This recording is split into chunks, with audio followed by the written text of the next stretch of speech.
市长为特出席自强新村多次更新招商成功的签约仪式，虽然到2007年底社会主体完工时，已经唔知影是谁做市长，不过目前依照都发局的进度，到年底规划兴建当中的至少都有7000户。确实面对厝价愈来愈悬，少年人买袂起，议员陈一丁嘛认为市府一定要找出对策。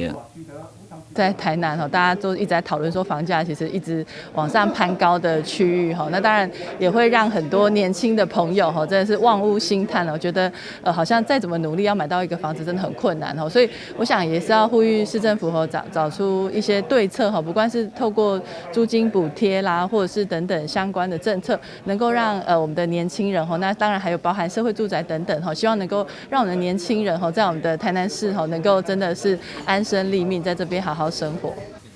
面对厝价悬，甚至已经变成市长选举对手攻击的议题，对处吴伟铁表示，等现徛起的正义比百万房价重要，嘛是伊努力的目标。选举的攻防在高房价，我们也觉得很奇怪。有时候有些建商的朋友自己本身是建商，对不？他在抱怨高房价，那他如果自己以身作则的话，我觉得应该蛮不错的哈。这是因为他们过去有些他们自己的土地都是以低价取得，那现在在抱怨高房价，我觉得有点不知所云。因此，我们希望能够